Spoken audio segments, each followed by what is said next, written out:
Hello, everyone.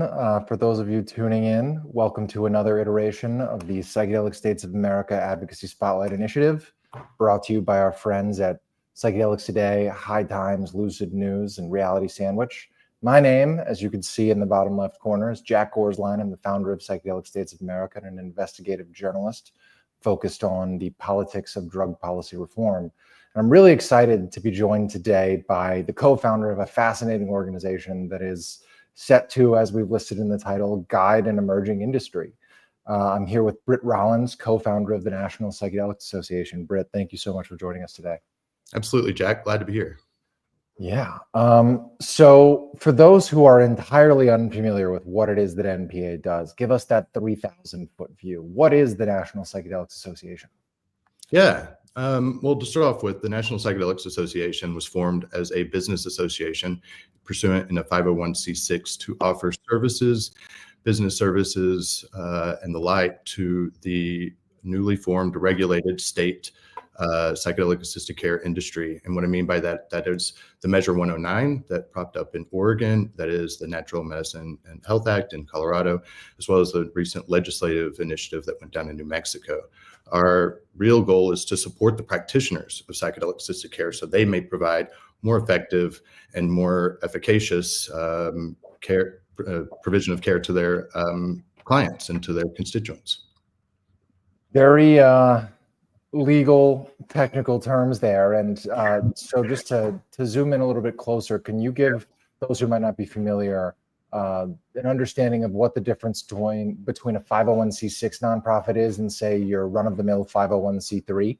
Yeah, sure. A 501c6 is just a different IRS designation that allows individuals of a common business practice or a common field work together to help support and to bring any number of professional and legitimizing forces behind it to ensure that not only is the work these businesses are doing is above board, but also it's a way of self-regulating and to provide an avenue for those who are practicing this type of care with psychedelics, that they are aligned. And so it's more of an association of businesses who are really formulating together to help move the needle from their vantage point and what they're working on.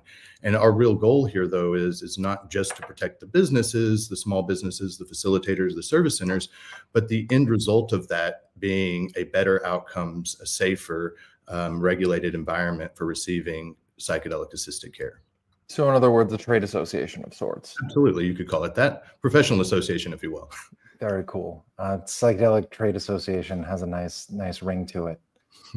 So let's get into the origin story of NPA. What was the critical gap that you and your co-founders saw in this emerging psychedelics landscape that the NPA was specifically created to fill? And how does that differ from other organizations like a MAPS, Multidisciplinary Association for Psychedelic Sciences, if those aren't, for those who aren't familiar, and other research-focused groups? Yeah, before I answer your question, I actually want to take a little time for disclosure. I think it's really important that people know all the different hats that I do wear in this space. So I am the co-founder and board chair of the National Psychedelics Association. I also am the mental health subcommittee lead on the adjunct committee at the Educational Foundation of America. That is a nonprofit philanthropic org in which we provide grants and monies to 501c3 nonprofits for the provision of their work and to ensure that they have funds needed to do the work that they're doing on the ground. So I work in the capacity as a philanthropic donor under the EFA. I also am a patient advocacy advisor for Otsuka Pharmaceuticals, working with them to understand better ways to provide patient advocacy as they look to bring these products to market. And then I'm also working on Integro. It's an integration app that will help extend the benefits of these types of modalities as people go from having these experiential medicines and trying to take it back into their everyday life. Integration's key. And so I'm also working with a group to bring that to market. So just full disclosure, I wear a lot of hats, and knowing that's NPA, I just want to make sure everybody understood where my head's at and where I'm coming from.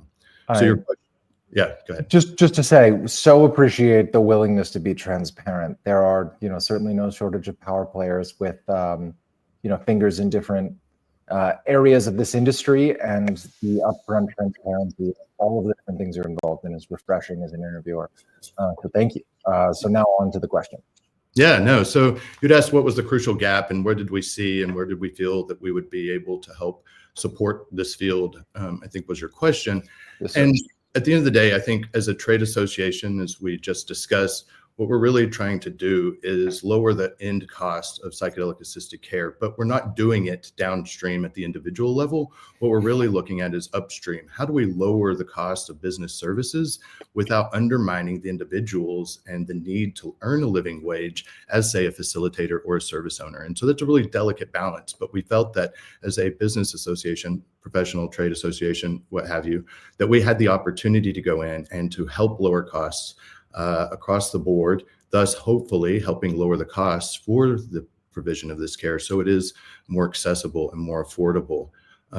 What that means is we've gone through looking at previous iterations of similar markets, so say cannabis, and understanding that as these come to fruition, it is still dealing with the Schedule I drug. And what that means is a lot of the business services that would typically go into a startup or a new type of organization, if those are even available, they have tacked on kind of a compliance and or risk fee. And so all of the different types of things that you would need, a bank account, merchant services like the ability to take debit cards, these things are severely outpriced compared to other industries that are not dealing with Schedule I drugs. So what we went in with was the premise that there are already a lot of areas in which we could make a big difference in lowering the cost on the providers, such that way there's a lower cost for the end recipient.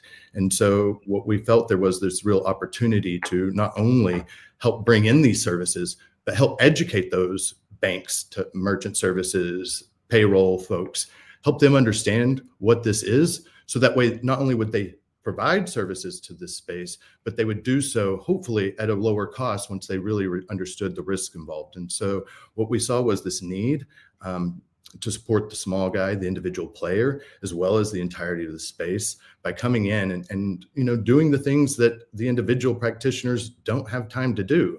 They don't have time to sit with the chief compliance officer at a bank and try to understand the regulatory and ins and outs of this space. And so we took it on as a way that we could really support, was doing a lot of that legwork and providing a membership base, these types of benefits like reduced fee services, so that way they can provide care at a much more affordable cost. So I'm curious, as a follow-up, what does sitting down with the chief compliance officer at a bank, say in Colorado, where you guys have had some new clients enter the fold recently, what does that conversation look like? What are some of the talking points when you're laying it out to somebody at a hollowed financial institution that doesn't really understand why they should be in business with a psychedelic company? Yeah. Well, it's all about risk, right? And I think it's understanding what the risk is and where the risk lies and to what end the risk is real or perceived, and where we can help them understand the nuance of these new modalities of care, and helping them understand when we look at things that are happening in these markets. And when we look at the way even cannabis unfolded, there's just a lot of misinformation and there is a lot of misunderstanding. And so what it really looks like is just back to basics, right? What is psilocybin, right? What is psilocybin assisted care? What does that look like? Unlike cannabis, this isn't a consumer packaged good industry. This is a service industry, right? And so this takes a different taste to it than what we've seen in cannabis. And so helping them understand it's not about buying a branded product and taking it home and doing it on the weekend. This is really about going through a process to be screened, to go through preparation, to spend 8 to 10 hours in a room with the facilitator as you're receiving the medicine, and then follow-up integration services. So helping them understand the full scope of what PAC is, psychedelic assisted care is, and really getting them to understand where their risks are. When they hear things like Schedule I substance, the immediate reaction is no, right? Yeah. But when they understand what is behind that and where they have an opportunity to participate, they were much more open to it. And we've had great success in those conversations. Now, mind you, they weren't a phone call that was, oh yeah, great, thank you, we're done. This took months and months and months of back and forth conversation. But what it showed us is there is this general appetite to support the space when you're showing folks how they can support the space and being really honest about that and transparent about what the risks and benefits are for not only the individual end user, but the people who are supporting it, like banks, like merchant services, et cetera. Yeah, one of the things we'll get to, of course, is NPA's unique dual role, both as industry supporter and infrastructure builder, bridge builder of sorts, but also working hand in hand on the advocacy. And I think you drew a really, unique point there that I don't think enough of the general public is educated enough on, and that this is a service industry. It is not for goods, a for purchase packaged goods industry. And one of the things that I've seen in documenting frontline advocacy is that so many folks who are unaware of that difference get very squirrely about the potential for an emerging psychedelics industry to become your, dispensary front model, as many cannabis industries at the state level have become, whether it's rec or simply medical. So again, really fascinating dual perspective, but so much of this, to your point, becomes educating stakeholders or, potential stakeholders on the very basics of what psychedelics are. There's such an interest from folks who are in the know or have a general understanding of the potential benefits therapeutically or recreationally or whatever it may be, but there's still such a gap in public education on the nuances of, okay, psilocybin is actually one of the safest drugs in terms of, no overdose risk, reduces, increases tolerance every time you use. So it's not, something that is habit forming or addictive. I know there's some debate over that, but, I have found it's not habit forming or addictive. And there's a really interesting comparison here between what you guys are doing and what psychedelic journalists have to do, which is a constant public education effort in addition to actually reporting things or actually shaping industry. So one thing I would add to that, though, is, and looking at this as kind of a service industry and looking at this as kind of a new modality of care, we did not design the NPA with just on a whim or through our own just machinations and ideas. We looked at models that came before us. So really looking at things like the American Psychological Association and the National Cannabis Industry Association, and understanding how they went about setting up those associations, where they had positive impact and where they may have missed the mark. One thing you might not realize, the American Psychological Association really started booming when they started offering malpractice insurance. However, due to the time and the laws that were of the land, they weren't able to keep that after it became a very large part of their earnings, and they had to spin it off. And so one of the things that we're looking at is how do we take some of these really great ideas that have done by associations before and retool them for the time we're in now, so that way they are beneficial and they can provide for. And so what we're really doing is modeling this after other associations that have come before us, such that way we can do the most impact at the greatest good in the quickest amount of time possible. Yeah. So to that point, what would you say are, some of the shortcomings that you guys are looking to build on, say 2 or 3 strategic priorities that you're looking at addressing in some of those shortcomings from other comparable, organizations? Yeah.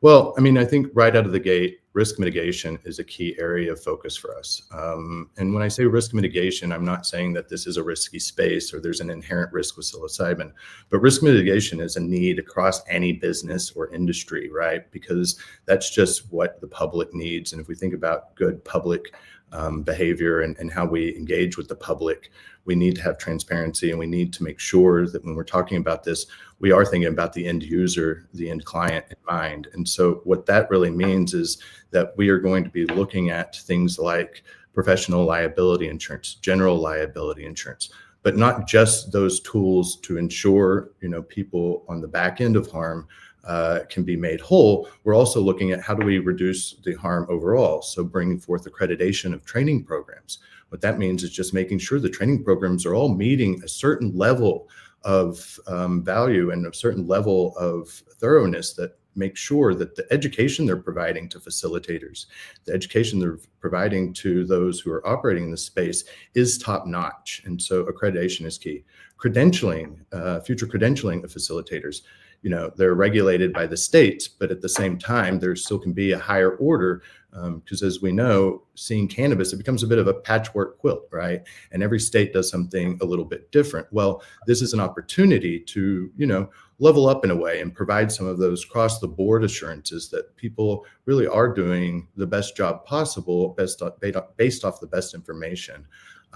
So that's one, risk mitigation. How do we lower risk overall as a field, as an industry? Mm-hmm. More critically important right now is communications. And when I say communications, I'm talking about real awareness of the benefits. There's a lot of that talk going on, benefits. But we have to talk about the risks too, right? There are contraindications here. There are individuals that, as of the science we know it now, who are being kind of screened out, and we have to make sure that we're balancing that correctly. And so what we're looking to do going into next year is starting a broader awareness campaign. But I'm not talking about Google ads or Facebook ads and the like. Yeah, that will be a part of the mix later on. We want to start with the healthcare professionals. We want to start with those who are already guiding patients, guiding individuals who may have mental health needs towards appropriate solutions. There is no state dollars set aside, and there is no nonprofit or otherwise currently out there providing that type of education. Similarly, you'd see pharma do. So what we're really looking at is first going after and educating the healthcare professionals so they can talk to their patients about this. And then 6-12 months after launching that initiative, we will go forward with a more awareness campaign to the general public. The idea being is that you don't drive somebody into a doctor's office and then have the doctor not be able to speak to the issue at hand. So we really have to educate those who the public holds in a high esteem when it regards their mental health or otherwise. Yeah, and it's one of the things that can be so frustrating when an individual is seeking psychedelic assisted care of some capacity is that so many medical professionals are not taught about any of this stuff in medical school. I know one of the things that really gets my Irish up in particular is the lack of awareness from many medical professionals that I've spoken to about our body's endocannabinoid system. Yeah, there's an entire regulatory system in our own bodies that cannabis directly links to and has been, regulating therapeutically and medicinally for thousands of years prior to the era of prohibition in the West. And yet in just 80 to 100 years time, we've completely erased medical professional knowledge of this vital part of our own bodies. And same goes with, how so many academic and research institutions here in the United States in particular are simply playing catch up in psychedelic scientific research. I was fortunate enough to do an interview a few days ago with one Zeus Thibodeau over at Maastricht University in the Netherlands. They have been leading the world in psychedelic science research for decades now. And his advice to me to pass on to, and folks will read about this soon, is that, give me 1 second here. His advice to me to pass on to researchers looking to enter the field is get out of the US, because you're not going to get the most informed version of the scope of science that exists if you're here. So bridging that gap from organizations like NPA seems to be of dire need. What are some of the organizations that you've thought about reaching out to? Are we talking about the APA? Are we talking about the American Medical Association? Or is it more of we're going into Colorado and meeting with those professional medical societies? Yeah, I think right now what we're going to focus on are the individual practitioners and the societies in the states in which these new kind of regulated environments have been put up, right? So that is Oregon, that's Colorado, in the future New Mexico. And starting there, I think, just with the nascent nature of this field and where we're at today and the resources available, what we really have to focus on is how do we look at this and ensure that we can make the most impact for the least amount of push available, right? Like we need the biggest impact for the lowest cost that we can make. And so that means starting on the ground where these are already available. But I'll have you know, it is important that we go outside of those states. And the reason why is we look at Oregon, and in the first year, around 70% of recipients came from out of state. Yeah. That's huge. That means that there is a huge need for these types of services. This is medical tourism at the bottom of it, in a way, not because it was designed to be so, but because it's perceived as so by the public, and they are treating it as such. And so it doesn't matter what we say. what doesn't matter what Measure 109 said or what any of the regulatory bodies say. If the public feels that this has medical value, they will treat it as such, and that's what we're seeing. Yeah, I think that's a really important thing to keep an eye on in New Mexico. I'm thrilled to hear that you guys are working with them. We started off this whole series interviewing the team that really led the way in legalizing psilocybin medical services in New Mexico, and Lord knows, with a lot of the influence that has descended, they could use all the help they could get in properly educating the public there and at large across the nation, because there will certainly be a lot of influx of medical tourism to New Mexico in the years ahead. Absolutely. I guess another follow-up question for you is, you mentioned, trying to drive costs down by getting ahead of it and working with facilitators and practices. We've seen a lot of complaints about the high cost of services in Oregon, but also a really concerted effort by industry stakeholders in Oregon to bring those costs down. I want to highlight Sam Chapman, formerly of the Healing Advocacy Fund, and now I believe with the Institute for Psychedelic Policy Institute. Apologies, Sam, if I goofed that up a bit. But he's, put out some really interesting commentary recently that there's evidence that the cost of services in Oregon is coming down. How, has NPA played a role, especially having gotten started with the emerging industry in Oregon?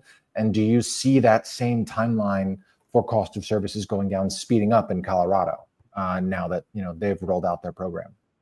Yeah, I mean, it's interesting, right? I think that there's so much that go into these costs that we have to be cognizant of all of the components, and that we can't just demand costs go lower, because there is a side effect to that. There is a knock-on effect of that. And that means that as we drive the costs down and we start to say, well, this must be lower, we have to look to those who are providing the care and ensuring that they are receiving a living wage, that they are able to make the ends meet. Because one way of introducing risk is forcing people to live off of accepting clients who may otherwise not be ready for this type of care. But the idea of just getting a paycheck is so imperative to their well-being that they may overlook some risk. I'm not saying that happens, but you could totally see how that situation could be bred in an instant where we're forcing the cost of the provider to lower. We're forcing them to give up some of their wage in order to meet this need. And then we'll have an imbalance of safety and an imbalance of what I would like to see is more of this, providing on both ends and ensuring, yes, that the cost is as low as it can go, but we're not putting the facilitators or the service centers in a precarious position to either work outside of what is seen as safe or appropriate, and also making sure that, that we're not treating the facilitators, those who are of the healing arts and are really trying to make good in this world. We don't want to undermine them either as individuals. And so there's a balance there. Well said. And we've seen market contractions in Oregon. A lot of centers have closed because, the model as established, as a lot of groups came in and tried to scale, was not sustainable. Whether it's to be able to pay employees living wages or navigating complex zoning restrictions. I know that the folks at the Synthesis Institute, based in the Netherlands, but tried to open up shop in Oregon and ran into real issues with zoning, given that they were, I believe, in an unincorporated area.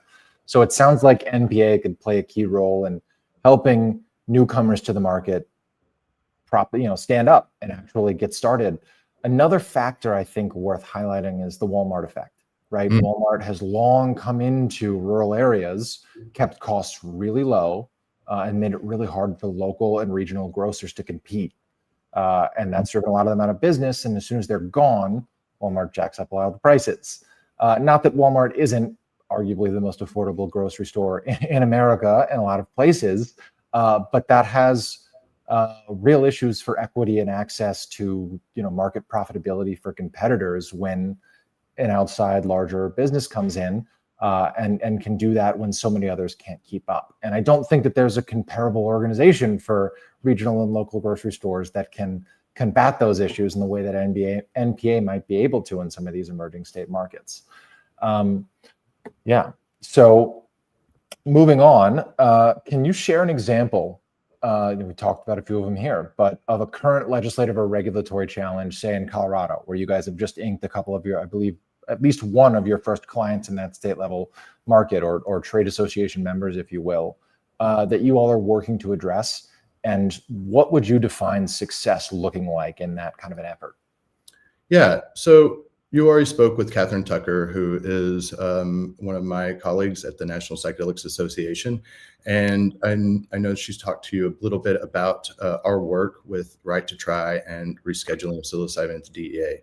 We are supporting her work there as the fiscal sponsor of that work, and also looking at other areas in which we can support those in end of life with palliative or hospice care needs who may benefit from this. When it comes to advocacy, knowing that dollars are tight right now, and there aren't a lot of large philanthropic donors who are doing consistent support of this space, in some ways. What we're trying to do is focus on those who could most benefit. And as a group, we felt those facing end-of-life needs really could be the ones that benefit most from psychedelic assisted care. They have a very short time period, a great need, and we already know that this alleviates a lot of the depression and other anxieties associated with end-of-life issues. And so a lot of our advocacy to date has been to look at kind of the cut curb effect and looking at end-of-life patients as those that if we look at those most aggrieved by a situation or an institution and we solve it for them, it benefits everybody else. And so a lot of our advocacy has been centered around end of life. And we've also looked at working with the state of Oregon to allow for hospice and palliative care at home here in the state where it's not currently allowed, because we understand that that is where provision of care should be done for those in end of life needs. And we're hopeful that those laws will change to allow for them to be able to receive care at home. And so right now, our advocacy has been focused on a single population and how do we move the needle there. But there's a lot more that can be done, and we do want to participate in those conversations. But we've had a very narrow focus as of today. Yeah, I know. First of all, shout out Catherine Tucker, a true legal maverick of our time, who has had more of an impact with a whole lot less resources than a lot of organizations will have in their entire lifetimes. Truly a gem. And for those unfamiliar, the Right to Try Act is, I believe, a 2018 piece of legislation signed into law under current President Donald Trump's first term that essentially says, hey, if there's an experimental treatment that the FDA has designated as, a breakthrough therapy of sorts, which psilocybin and I believe MDMA has also, then they can try that. So long as it's not a Schedule I substance. So the idea behind this rescheduling effort of psilocybin is if it is successfully rescheduled to a Schedule II or Schedule III or whatever it may be. I know the petition that Catherine has led the charge on is specifically Schedule II. Doctors and medical professionals all across the country could, in theory, and I know Catherine and Shane Pennington, her co-counsel, have some very strong thoughts on the idea of in theory. They're very confident that this is something that will be happening should their petition be successful. But if it is, then medical professionals across the country could provide psilocybin-assisted therapy and other related, services.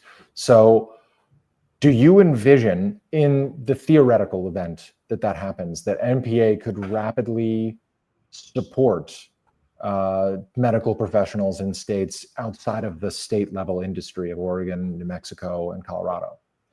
Yeah, we're definitely looking into that. I mean, I think we have to look at pathways to access and understand there's an entire continuum of those. And, a lot of organizations, especially in a nascent industry like this, take the kitchen sink approach of we can do it all and we should be able to do it all for all people. And I think that is well intended, but a bit misguided. And I think where we're really trying to focus right now are what are those pathways to care that do not have the infrastructure of trade associations, of business services, of general awareness, and how do we support those pathways as opposed to when it becomes medicalized and it is available through, the FDA in the future and other avenues that are clearly medical. Those will fall under the purview of the APAs, right? Those will fall under the current institutions. I'm not saying that we don't need to play alongside those, but I do want to recognize that there is a need to recraft, but there's also not a need to recognize there are some areas that we just can't cover everything. And so really we're focused now on specifically those working in state markets. And then as it becomes available, whether that's through FDA approval or change in regulation, we'll look to see to what end do we need to move into a greater type of footprint as to whom we're serving, or to stay right where we're at because somebody has already got it handled. Yeah, I think that measured approach is really refreshing. I know that this isn't the NPA's first year of existence, Yeah. but you guys have made the calculated decision to roll out your social media presence just this year.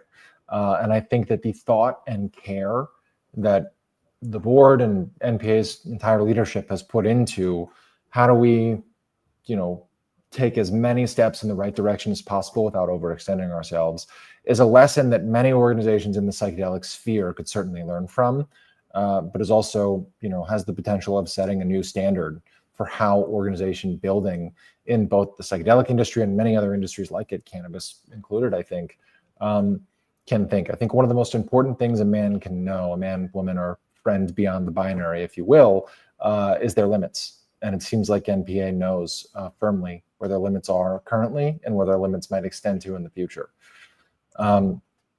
So Britt, tell us a little bit about the advocacy work that NPA has engaged in so far. We'll start there and then we'll get to, how you end up balancing that with the industry shaping role that NPA will play and has played. Yeah, I mean, advocacy, we look at the work we're doing with Catherine Tucker and End of Life, and that's one form of advocacy. The other form of advocacy that we're really kind of participating in here is advocating on behalf of those who are participating in the healing arts, those who are operating service centers, those who are facilitators, those who are coming to this with a passion to heal, to make better, to make whole, to hold space for. These are individuals who aren't necessarily businessmen. They aren't necessarily from a line of, having done startups or having run clinics. They really are coming from a place of healing and helping others heal. And so recognizing that, we view ourselves as advocates for them in a way, making sure that it's known. We were talking earlier about facilitators and living wage. I've heard, there are instances here in Oregon where when you look at them working as independent contractors, and then by the time they pay their taxes on what they made, I've heard of individuals making just about minimum wage for this work as a facilitator. And you have to understand I understand there's a lot of jobs out there that are minimum wage, but the intensity to which an individual must hold space and an individual's trauma, those 8 hours are very intense. It's not something you can do day in, day out, every day. And if you're doing that at minimum wage, the burnout rate is going to be atrocious. And so we really have to understand this is a balance, and we want costs to be lower, but not at the expense of burning out those who are providing it. Yeah. And so when we think of the advocacy that we're doing, the advocacy is on behalf downstream, making sure this care gets out and is as accessible and equitable as possible, and also not, chopping off the hand that feeds you, and making sure that those who are providing this are taken care of too, because it is a balance, and we can't exonerate one at the expense of another. And we can't look at this as, a zero-sum game, that if we drive down costs, it's all good because it's a cheaper price for the end client. We have to recognize the inputs and the real world needs of those who are providing it, and making sure that we do that balance. And so our advocacy, like I said, is really on behalf of those who are operating here, and not at the expense of the end user, but in honor of the end user and the provider, is kind of where I see us operating. Yeah, I think that's a really sharp argument that, there are a lot of incredibly passionate frontline grassroots advocates that have gotten, pretty frustrated with the cost of entry, both to become a facilitator, specifically in Colorado. It's pretty expensive to become a licensed facilitator at the state level. And yet, again, to your point, the living wage is essential. A minimum wage in most states in the United States is not a living wage. And yet the emotional toll that working with folks in these spaces, it's of course something that many of these guides and mental health professionals that enter the psychedelic sphere are aware of, what that toll will be. And yet you can't really understand the toll that takes on you until you've done it. Yeah. And so, I so appreciate the commitment to fighting for a living wage for these, practitioners. What does that actually look like in practice, though? We mentioned earlier that you guys have inked some new members in Colorado. How do you work with them to define those, say, industry standards, if you will, for what a living wage looks like, and also how they can be better advocates, both for their themselves as industry stakeholders and for their patients? Yeah, I mean, we're getting there. This is all a work in process. And so one of the areas that what I'd mentioned earlier of lowering the cost of doing business, right now, we are not in a position to start advocating for lower fees. These are fee-based systems. And in order for us to be able to regulate them and make sure they stay safe and in line, we have to have fees that pay for the bureaucratic appointments that are necessary and for order for these programs to survive. So fees are going to be necessary, and we can look at that as an opportunity. But there's so many other places, like I mentioned with banking, working with a couple key banks, we were able to bring down the banking fees on compliance such that way they become more affordable to just have a checking account. The Schedule 1 issue caused compliance fees to skyrocket. And if you looked out of the gate, you would be seeing something like $300, $400 a month just to have a checking account. That is outrageous. Yeah. We've been able to reduce that down to 100. It's still far too high. But what we're trying to do is continually educate to lower the fear of doing businesses with these businesses, right? The fear of doing business with someone who's providing psychedelic assisted care using a Schedule 1 drug. We need to educate those solution providers such that way the cost of doing business is lower. Another area that we're looking at and we're hoping to bring to market, we've already gone through a feasibility study and have found a domicile, is to bring forth a much better coverage at a much lower premium, general liability and professional liability insurance for facilitators and for service centers. And what I mean by lower cost, right now, a service center may pay anywhere from $10,000 to $12,000 for their insurance, and that even has exemptions for the provision of Schedule 1 substances. So what we're looking to bring about is a policy that's probably more aligned with $3,000 a year and has twice as much coverage than what's currently provided. And we can do that through the association and some of the different mechanisms that they're allowed through regulated processes. Yeah. So in layman's terms, that the insurance conversation is obviously a big one. I know that there are groups, for example, Enthea, Sherry Rice, I always mispronounce her last name and I apologize, Sherry. I think you're fantastic. There's groups that are actively trying to address this in different ways. I know that Enthea partners with, for example, labor unions and different trade unions to provide benefits for, coverage for ketamine-assisted therapy, and in states where psilocybin and other psychedelic-assisted therapies may become legal, the framework includes provisions for that to be covered as well, not through a standard health insurance coverage, but through benefits of being a member of said union. How does NPA's approach to insurance for these businesses differ from that of providing insurance for the coverage for an individual consumer of these services? Yeah, big fan of Sherry, big fan of Enthea, big fan of looking at alternative ways to bring things like insurance to market, or ways of finding lower cost provision of care through these things. And so if I think about Enthea, they're looking at the reimbursement for the services on behalf of the end client. What we're looking at is the other side of that coin, which is general liability, slip and fall, right? Those types, and you can imagine slip and fall under a Schedule 1 substance. There's a big fear that that increases by X amount when we think about how an individual might unfortunately get hurt if in these situations. And so we want to make sure that that coverage isn't unduly harming the center, that professional liability isn't unduly harming the financial viability of the facilitator, but they are able to utilize that as a backstop. And that's what we expect of any professional industry, right? If we look at any other business or any other area of American society, these types of things are readily available because we expect them to be. And that's what we deem to be a professional industry. And that's when we feel safe about participating in what those industries are providing. And so we're really looking at the coverage for the provider, again, upstream from the end user, but very much in benefit to the end user, because we have provided this level of coverage in the case that something unfortunate occurs, and making sure that people are made whole on the end.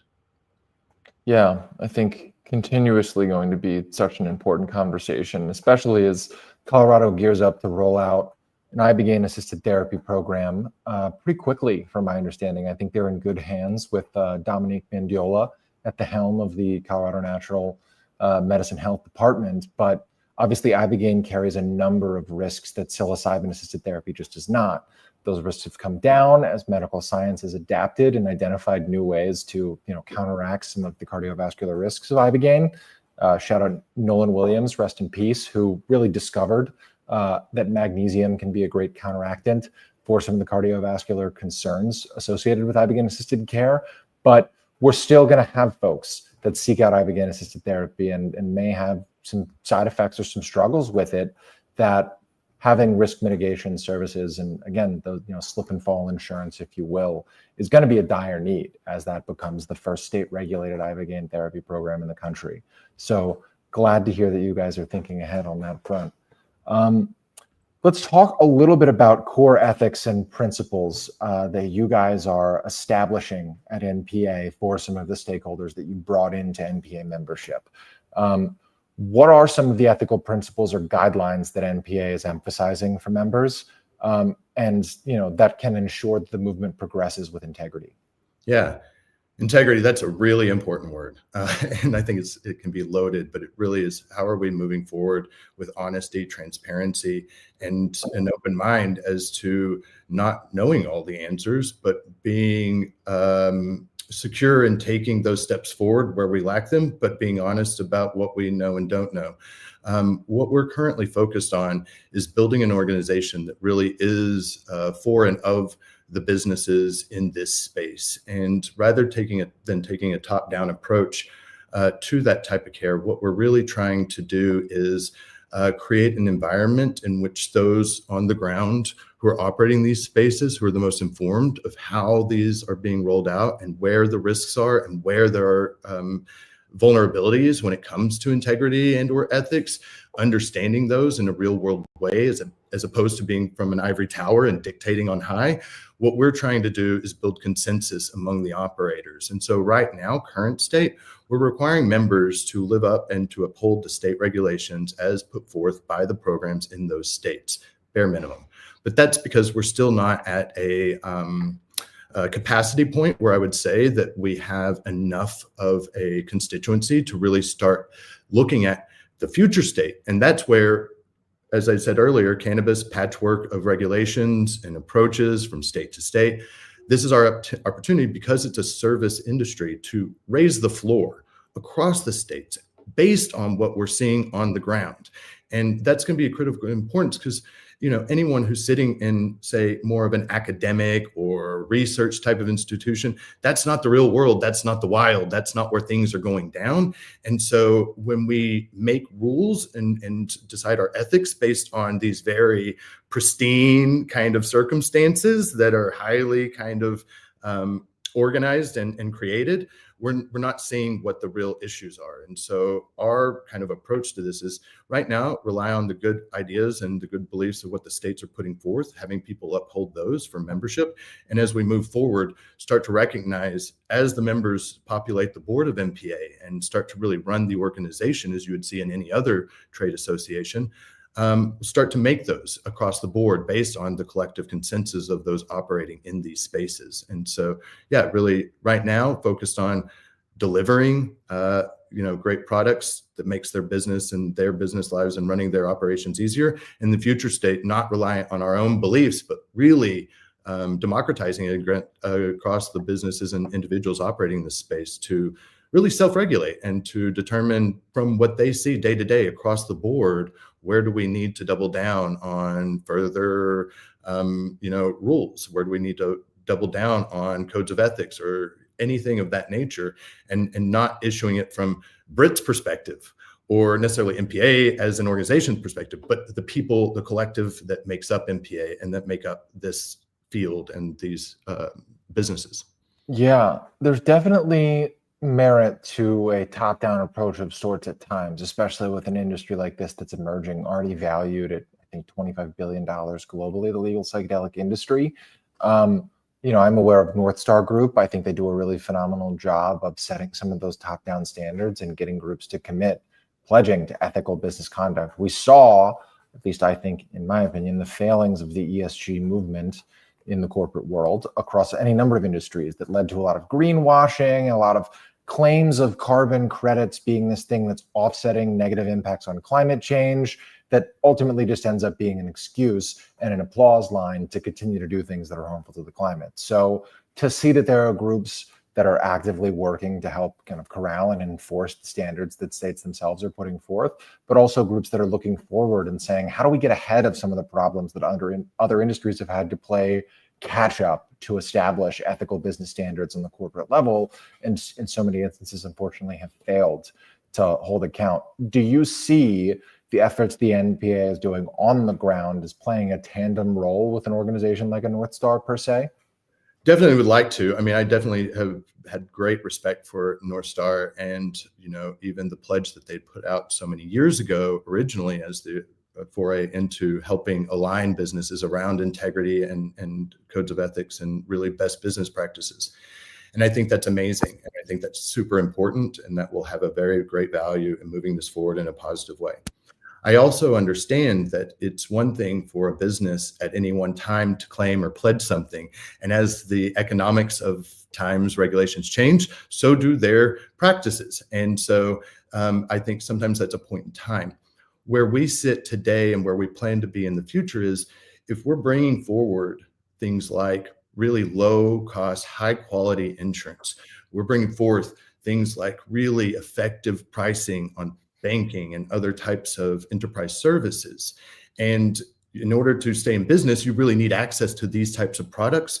Then you need to participate and take part in these types of business behaviors. Otherwise, you will no longer get access to those types of business needs. And so you'll pay a premium going outside the NPA because you won't have someone like us negotiating that on your behalf. And so it's both a carrot and a stick. And I think that may sound like an unfortunate way to go, but I think when we think about how quickly the times change and we look at things like ESG and DEI and how quickly Target or otherwise can snap back from what seemed to be the biggest promise they made in years and do so very quickly, we have to understand that there have to be some level of teeth when it comes to asking organizations and individuals, especially as they start to grow and as especially we start to see, different large entities form, we need to be cognizant of that. And so there has to be reason to behave. There has to be a reason that they stick to what they originally agreed to. And that's our hope, is that we'll be able, build up the services, have them understand the value of those, but understand that value is predicated on that you're behaving in the best behavior as set forth by the rest of your peers. Bingo. I think that's a really, really important point. I think a real world example of a cannabis company, for example, changing their tune, Curaleaf, corporate cannabis titan that has drawn the ire of many a grassroots advocate in many a state, recently sued the state of New Jersey, challenging labor laws so that they can, in theory, pay their staff less and have less stringent requirements for taking care of their employees in a meaningful and substantive way. So we are seeing, even beyond the examples of Target and others that folks may be aware of, companies in some of these other emerging industries really changing their tune when business gets tough.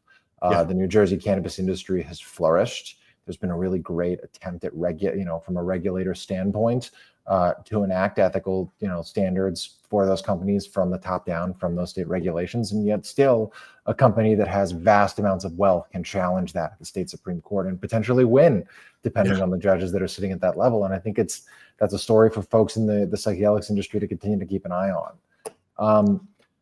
Britt, you've had a really fascinating background prior to your work with NPA. Can you tell us a little bit about your psychedelic origin story, if you will, and some of the professional experiences that have led you to undertake this massive industry shaping effort with NPA? Yeah.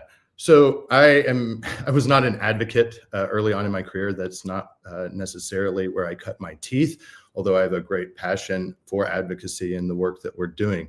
I spent about 20 years in the pharmaceutical advertising and branding communications industry working on psychotropic medications. So those are medications to treat things like schizophrenia or bipolar disorder, treatment-resistant depression, anxiety, the like. I've worked on those, extending those brands here in the US and the EU, and had quite a successful career at it, helping people understand different disease states, helping people understand the benefits of pharmaceutical products and really helping educate populaces on pharmaceuticals, and very successful in that endeavor. However, personally, I have actually been also, during the time of pushing those meds here in the EU and helping make the public aware of them, was also someone who was receiving those same medications. And personally, they weren't working for me. Going back to kind of my own roots, growing up in West Texas in the 80s, being gay before it was cool or even accepted in any meaningful way, I led a life of hypervigilance and anxiety based on my upbringing in those environments. And the lack of acceptance that there were for people like me. And so that led to a lot of strife and a lot of self-doubt. And even though I built up a career in pharmaceutical advertising, it was a paper mache life. And in 2016, I was living in the Bay Area and so privileged to be going to a somatic practitioner who understood the need that I had for something like this and really helped me understand how I might benefit. And so after quite a lot of back and forth and denying what we all learned from Nancy Reagan, that this is going to fry our brains, I finally gave in and said, you know what, I'm going to give this a shot. And to be honest, Jack, it changed my life. It wasn't one, it wasn't 2 sessions, it was more like 6. But what really occurred to me was a level of change and clarity and agency that I just didn't have before. And so from there, it wasn't just a cleaving off of the old career and moving into psychedelics. I stayed in pharma, but I started volunteering with Veterans of War, which was a small outfit looking to end veteran suicide through 6-month curriculum using ayahuasca and then integration. And seeing not only my own ability to achieve agency and a better way of living through this type of work, I saw that also in the veterans we served, and that was huge. That was a very big thing for me. And as I moved on and served on the board of that organization, I realized that my skills, my services, and my talents might be best served by really doubling down and going into this. And in 2020, that's when I got to meet Chris Olson, the co-founder of National Psychedelics Association, and we began germinating the idea. But it was never from the outset that I was like, a drug advocate or anything of that like. It was my own personal need to heal and to find wholeness that led me here. I think it's so important that folks who are working at the highest level have some sort of experiential understanding of how these modalities work differently than your standard pharmaceutical treatments. And I think, the more that I think about how much you guys are focused on that risk mitigation, one of the big complaints that many folks have about the pharmaceutical industry is that while there are efforts to educate the public on benefits, and there are, in very small text at the bottom of some of the television ads, laying out of what the risks might, exactly, that risks are often downplayed. We've seen that literally create a crisis, the opioid crisis. That is one of the things that now psychedelics are being heralded as a potential treatment to the national scourge of the opioid crisis. From your vantage point, having worked on both sides of this, how do you think that even beyond NPA, that stakeholders interested in doing work in and around what NPA is trying to do and educate the public can better convey potential risks while also properly highlighting and accentuating the benefits of expanding healthcare access to psychedelic care? Yeah, radical transparency. I think we just have to be transparent. And I think that means that we're honest and we're upfront, and it's not about glazing over the benefits and talking about that and giving that all of the forefront news, but really acknowledging and meeting the risks where they are and talking openly and honestly about those in every conversation, right? There needs to be that level of dialogue that gets to it. And you're correct, my time in pharma, and this is never to say that the pharmaceutical or the pharmacopoeia currently available to us is not good. It is. It's healing a lot of people. And also there's a lot of people that it just doesn't work for. And so in that world, we have to understand that those who it hasn't worked for have probably felt burned, right, by some of the promotion of the benefits without understanding the risks or the lack of efficacy that might happen to any one individual. And so if we really want people to get the benefit of this, we have to be upfront about this. And as an association, we're not here to sell a pill or even psilocybin. We really are here to support the practitioners, but also to educate the space, because the miseducation and the misunderstanding is where we're going to fall down every time. And that's both on our part and on the part of the general public, of the professional public, and everybody in between. So radical transparency and just really being level set. There's nothing wrong with admitting to the risk when we know the benefit is true. We have to be honest about it, though. Yeah, no, well said. To that point, who do you think are some of the most difficult potential stakeholders to reach with that kind of information? We talked about the process of educating a banker or a financial institution on what psilocybin really is and why it's not really that scary to provide banking services to some of these industries, especially with NPA in tow. Do you view it as, for example, psychiatric associations? Do you view it as, the prohibitionist lobby, of course, which will likely be pushing back on any legalization efforts in states adjacent to Colorado, Oregon, New Mexico, et cetera? Who are the hardest folks to reach? Yeah, I mean, the hardest folks to reach aren't necessarily the ones that we need to reach, because I think there are people that will have their heads in the sands, and it'll have to take time and just, atrophy of that will in order to break through. And that's fine. I think we have to think about who is most important that we have to educate. And to me, yes, we have to educate the bankers, and yes, we have to educate the folks issuing and allowing for credit cards on the credit rails and things like that. That's super important. But at the end of the day, we really do need to educate those in the professional communities, and also not necessarily, yes, the general public, but more importantly, the public who is in need of things like psychedelic assisted care, because I think they are the ones that deserve the most outrageous, transparent honesty we can provide. Because usually when someone is in that spiral of seeking help and not receiving adequate care, they're the most vulnerable, and they're the ones that are most risk of finding harm, because they'll try anything to meet their need of where they're at. We think of Maslow's hierarchy of needs.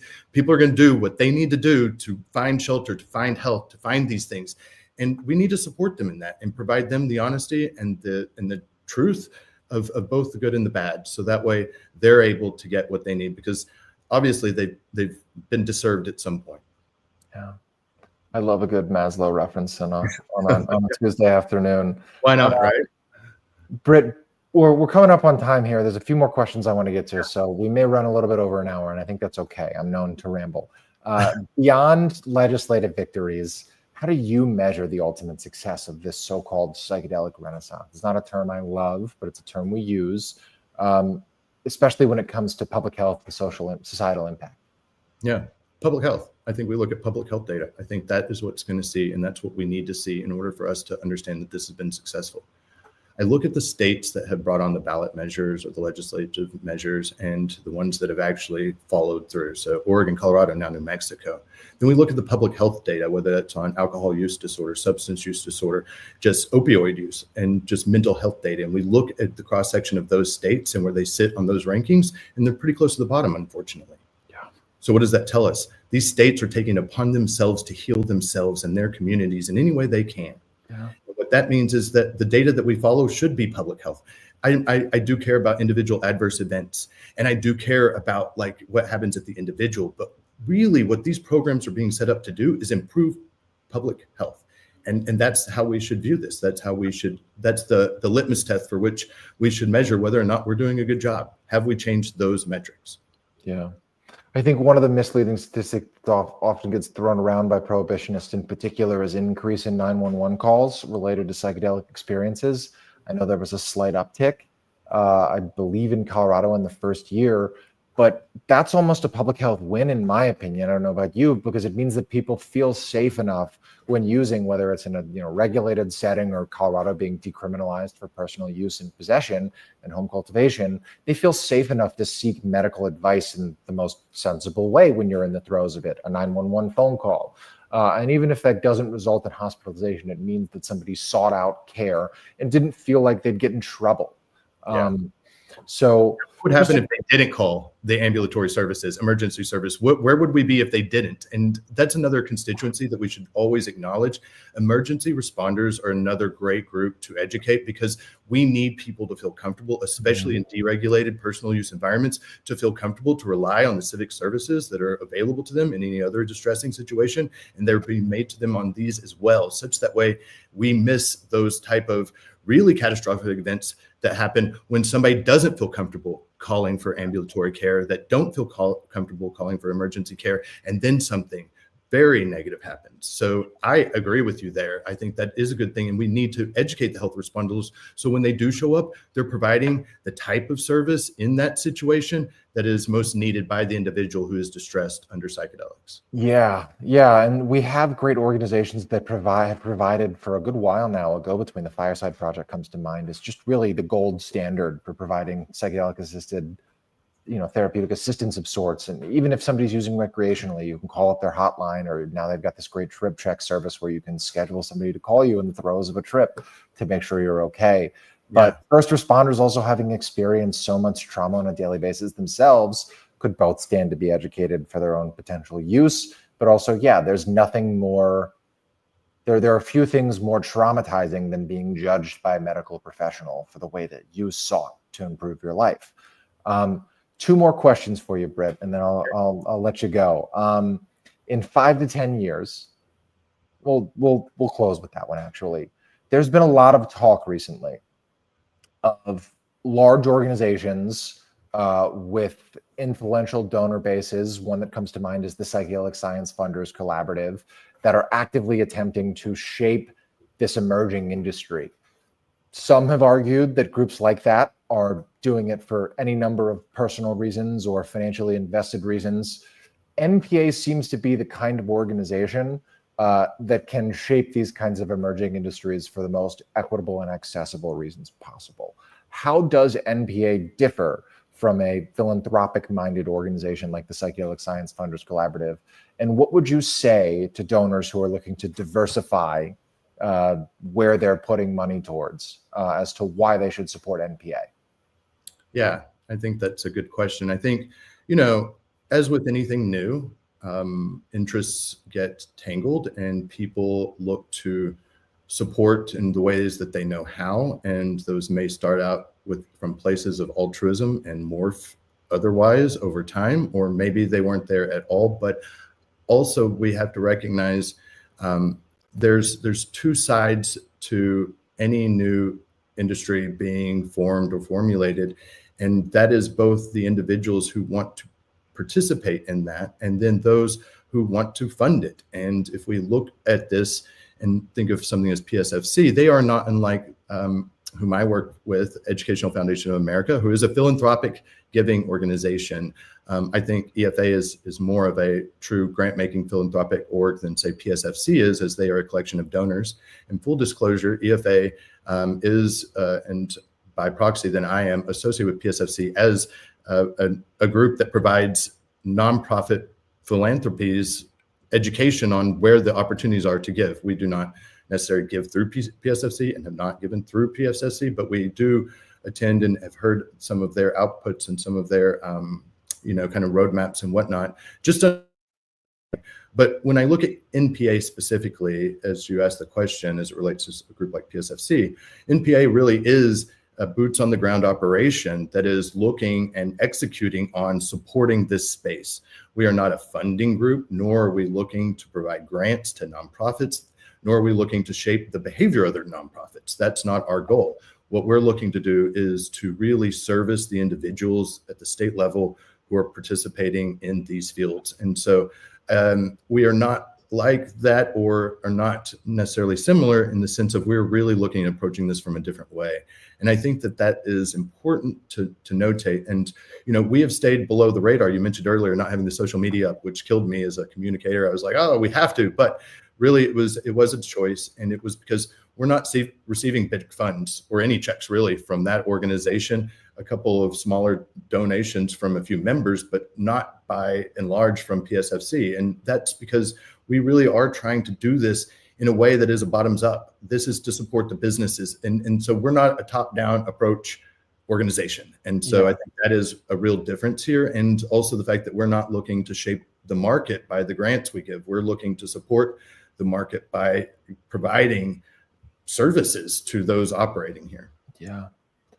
I think it's, again, just such a fascinating concept. And that ground up approach seems to be the approach that is actually having a lasting impact on how this entire industry and this movement at large, one that I have, long said is both one of the most fascinating and will be remembered as one of the most consequential political movements of the 21st century, I've often said that's on, in the US. I think that will end up being on a global scale. And NPA seems to really have their finger on the pulse of where we're headed.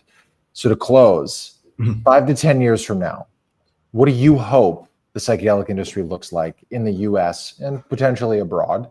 And what must happen now to ensure that that vision is realized?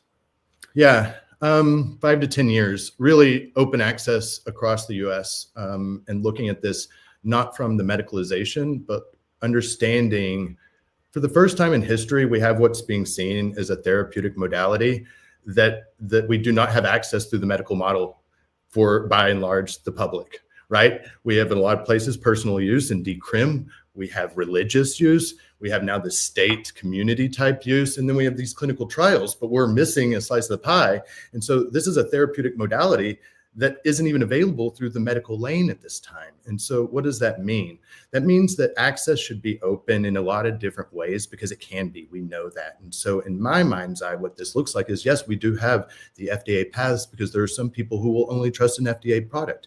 At the same time, we are still fully supporting of those religious organizations that are supplying this as a sacrament to their constituents. That is also protected. That people who want to do this on their own or with a friend and have been taught and have the knowledge on how to do so and can call, an emergency responder if they need it, who's going to care for them in their time of need as it should be done, that should also be available. And, we have communities. So the states like Oregon, Colorado, we have more of the states. I think there's like 17 or so that are looking at different types of ways of bringing this forward. We make that path available too, because the way we're going to get to a goal where, this is widely accessible for healing, right? For the betterment of individuals, we have to provide those multiple paths. So in 5 to 10 years, I really believe and hope to see that all of those are still available and we're pushing against them.